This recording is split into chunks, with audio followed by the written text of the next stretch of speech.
Hello students of class 10th, welcome back.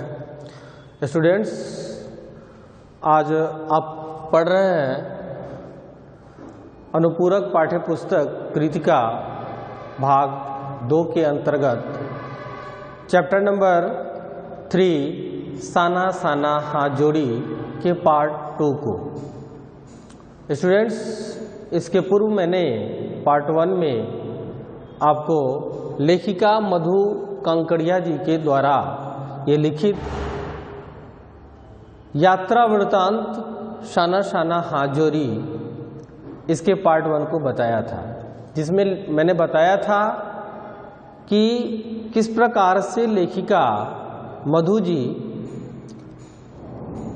Sikkim के गैंगटॉक शहर की सुंदरता से प्रभावित होती है और फिर वहाँ से अपना सफ़र आगे बढ़ाती हैं युमथांग के लिए, ताकि आगे उन्हें हिमालय की जो सुंदरता है उस सुंदरता का मनोरम दृश्य अपने हृदय में समाहित कर सके।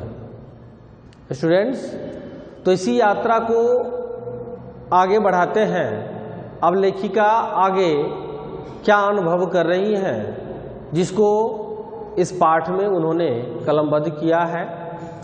तो स्टूडेंट्स, ऊंचाइयों पर चढ़ते हुए धीरे धीरे लेखिका को स्थानीय लोगों का दिखना बंद हो गया।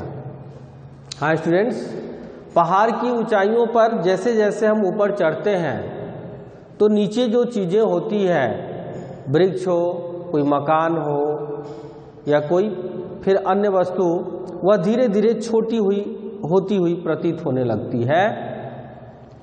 तो उसी प्रकार से लेखिका जैसे जैसे ऊपर चढ़ाई कर रही है, जीप से यात्रा कर रही है, साथ में उनका ड्राइवर है जो एक प्रकार से गाइड का भी काम कर रहा है, वह बहुत ही जानकार भी है, मार्गदर्शन कर रहा है लेखिका का। तो जैसे जैसे लेखिका ऊपर चढ़ रही है, स्थानीय लोग, यानी स्थानीय लोग कहने का मतलब जो वहाँ के पहाड़ी लोग हैं, उनका दिखना बंद होते जा रहा है। ठीक है स्टूडेंट्स, तो हम थोड़ा सा बताना चाहेंगे कि रफ्ता रफ्ता लेखिका ऊंचाइयों की ओर बढ़ने लगी। बाजार, लोग और बस्तियां पीछे छूटने लगे। अब परिदृश्य से चलते चलते स्वेटर बुनती नेपाली युवतियां और पीठ पर भारी भरकम कार्टून धोते बौने से दिखते बहादुर नेपाली ओझल होते जा रहे थे। ओझल होने का मतलब अदृश्य होते जा रहे थे, यानी छिपते जा रहे थे रास्ते में। यह जो दृश्य उपस्थित हो रहा है, नेपाली युवतियां जो कि वहां पर रास्ते में स्वेटर बुनती हुई नजर आती हैं, और उसके साथ साथ नेपाल के वैसे युवक जिनकी हाइट यानी ऊंचाई कम है लेकिन वह बहुत ही मेहनती हैं, उसका भी वर्णन लेखिका कहती हैं कि वह बहादुर हैं। नेपाली जो अपनी पीठ पर कार्टून को ढोते हैं, बौने से नजर आ रहे हैं, वह भी अब धीरे धीरे ओझल होते जा रहे हैं। ठीक है स्टूडेंट्स, नेक्स्ट पॉइंट है पॉइंट नंबर 10 कि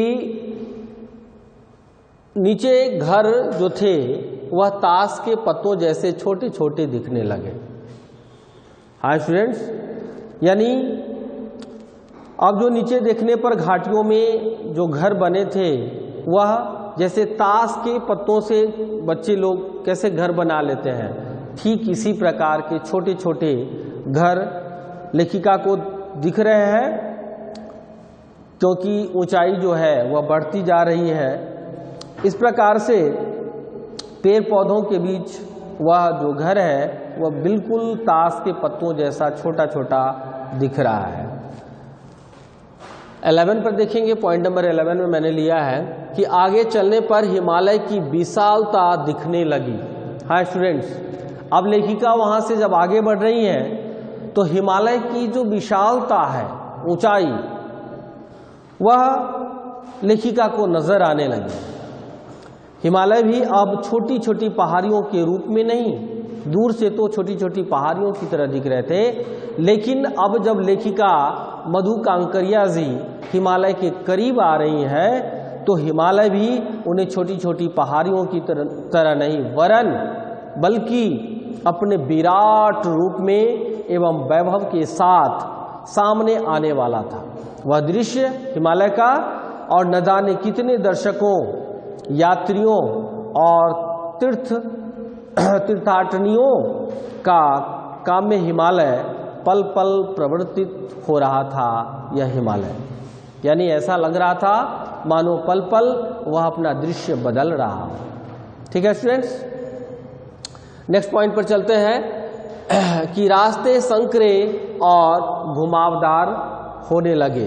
ठीक है स्टूडेंट्स, तो और देखते देखते लेखिका जैसे आगे बढ़ रही है तो रास्ते जो हैं वह संकरे यानी कि पतले नजर आने लगे और वीरान यानी सुनसान था, कोई कहीं कुछ भी नहीं, इस तरह का प्रतीत हो रहा है। संकरे और जलेबियों की तरह घुमावदार रास्ते लेखिका के सामने दिख रहे हैं और उसे होकर लेखिका के जीप गुजर रही है। ठीक है स्टूडेंट्स, हिमालय बड़ा होते होते विशालकाय होने लगा, यानी बड़ा तो दिख ही रहा था और विशालकाय यानी उसकी जो विशालता है वह काफ़ी ज़्यादा दृश्यमान होने लगा है, अब दिखने लगा है। और घाटियाँ गहराती गहराती पाताल नापने लगी है, यानी अब वहाँ से नीचे घाटियों को देखने पर लग रहा है कि वह कितनी गहरी है, इतनी गहरी है जैसे पाताल लोक। ठीक है स्टूडेंट्स, वादियाँ जो वहाँ की वादियाँ हैं वह चौड़ी दिखने लगी है। ठीक है स्टूडेंट्स, नेक्स्ट पॉइंट है हरियाली के बीच कहीं कहीं खिले फूल भी थे। हाँ, वहाँ हरियाली थी और उस बीच में कहीं कहीं खिले हुए फूल भी बखूबी दिख रहे थे। तो बीचों बीच यानी बीच बीच में करिश्मे की तरह, यानी कोई करिश्मा होता है ना, अचानक से कुछ दृश्यमान हो जाना, दिखाई पड़ जाना, तो लेखिका इसको करिश्मा मान रही। तो बीच बीच में करिश्मे की तरह रंग बिरंगे फूल शिद्दत से मुस्कुराने लगे। ठीक है स्टूडेंट्स, शिद्दत से यानी तीव्रता, शिद्दत शब्द की मीनिंग मैं बता दूं यहाँ पर, तीव्रता यानी प्रबलता या अधिकता, यानी जिस चीज की बहुत ज्यादा अधिकता हो। तो इस तरीके से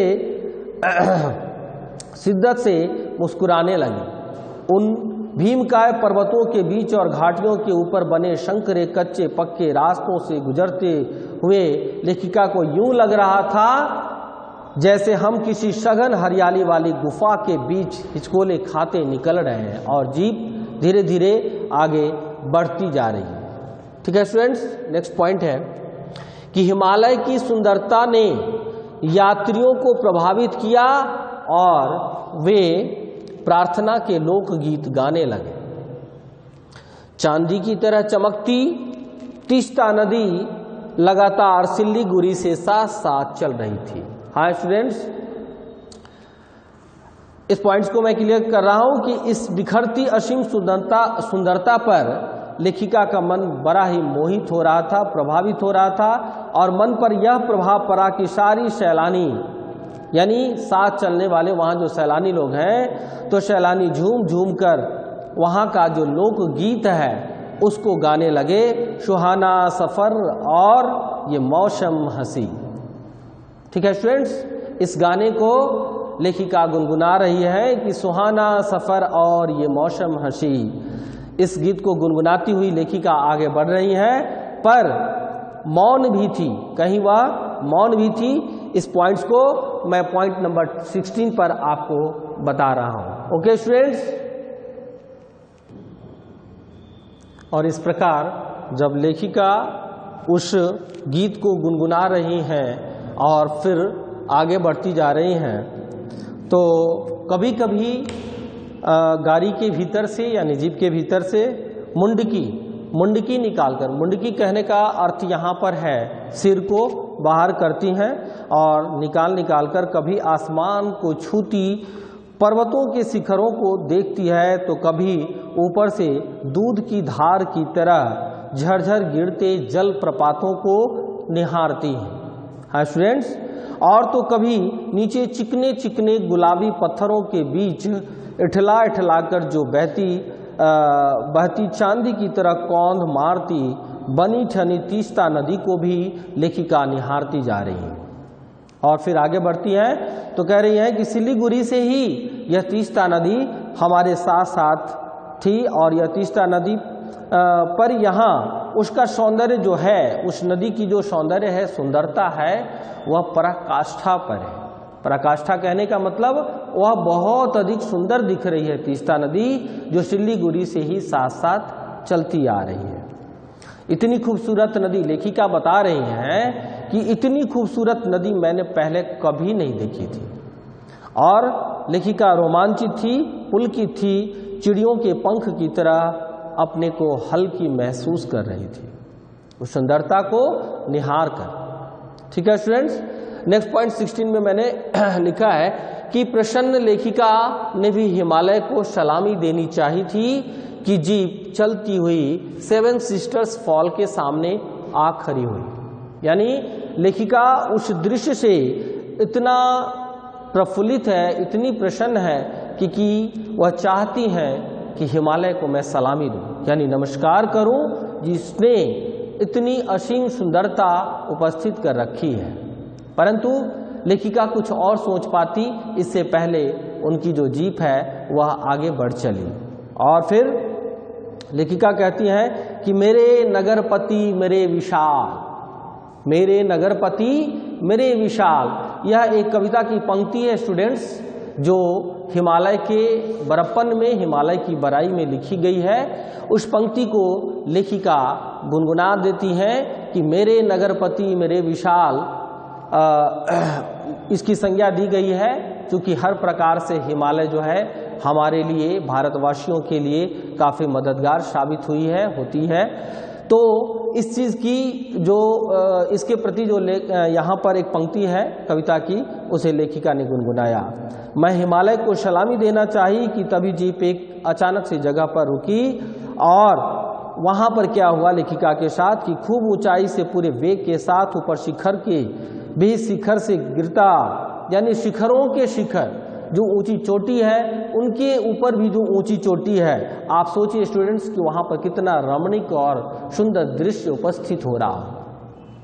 तो लेखिका कहती है कि शिखरों के भी शिखर से गिरते फेन उगलता झरना, यानी वहाँ पर पानी इस प्रकार से प्रतीत हो रहा है जैसे फेन जो होता है झाग, इस तरह की उपस्थिति हो रही है उस दृश्य से। और उसका नाम था क्या? तो उसका नाम था students 7 sisters fall. 7 sisters fall यानी फ्लैश चमकने लगी वहाँ पर, चमक इतनी थी उस झरने की जिसे देखकर लेखिका मंत्रमुग्ध हुई जा रही थी। सभी सैलानी इन खूबसूरत लम्हों को, रंगत को अपने अपने कैमरों में कैद करने में मशगूल थे। फिर लेखिका वहाँ से आगे की तरफ बढ़ चलती है। पॉइंट नंबर 7 में देखेंगे कि झरनों की कलकल और ठंडक ने लेखिका के मन की सारी दुर्भावना को खत्म कर दिया।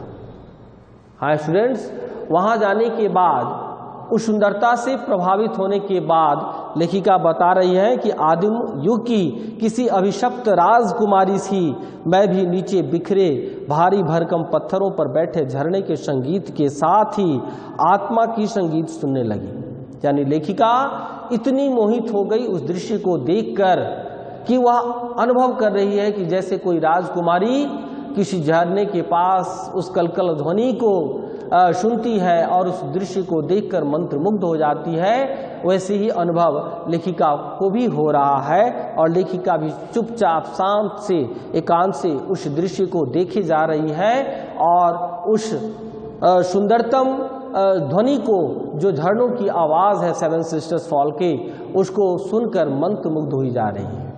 ठीक है स्टूडेंट्स, थोड़ी देर बाद ही बहती जलधारा में लेखिका अपना पांव डुबाया तो भीतर तक एकदम भींग सी गई। यानी उस झरने में का जो पानी है वहाँ उन्होंने, लेखिका ने, मधु कांकरिया जी ने अपने पैर को जैसे ही डुबोया तो उन्हें लगा कि हृदय से भीतर तक वो भींग गई उस सुंदरता से और उस ध्वनि, कलकल ध्वनि से। ठीक है स्टूडेंट्स, और लेखिका का मन काव्यमय हो उठा। काव्यमय हो उठा कहने का मतलब कविता रचने की जो भावना होती है, इस प्रकार की प्रवृत्ति लेखिका के मन में जाग उठी। सत्य और सौंदर्य को छूने लगा उनका हृदय कि क्या वर्णन करें, इस तरह से उनका मन प्रभावित हो रहा है। जीवन की अनंतता का प्रतीक वह झरना उन अद्भुत अनूठे क्षणों में लेखिका के जीवन की शक्ति का, लेखिका को अब अपने जीवन में एक अजीब सी शक्ति का एहसास हो रहा है उस झरना को, उस दृश्य को देखने के बाद। और इस कदर प्रतीत हुआ जैसे स्वयं ही देश और काल की सरहदें से दूर बहती धारा बहने लगी हो और भीतर की सारी तामसिकताएं और दुष्ट वासनाएं इस निर्मल धारा में बह गई हो। लेखिका ऐसा अनुभव कर रही है कि उनके भीतर, मानव के भीतर में अगर कोई दुर्भावना हो, कोई दुष्टता की प्रवृत्ति है, तो उस दृश्य को देखेगा। वहां पहुंचने के बाद ऐसा अनुभव हो रहा है कि जो भी कष्ट और दुष्टता की भावना या वासना की जो भावनाएं हैं, वह स्वतः ही वहां जाने के बाद समाप्त हो जाती है। ठीक है स्टूडेंट्स, इसके आगे का जो वर्णन है यात्रा वृत्तांत का, वो मैं आपको नेक्स्ट वीडियो में बताऊंगा। और इससे जुड़े जो प्रश्न हैं गृह कार्य में करने के लिए, वो आपको सेंड कर दिए जाएंगे। Okay students, thank you all of you.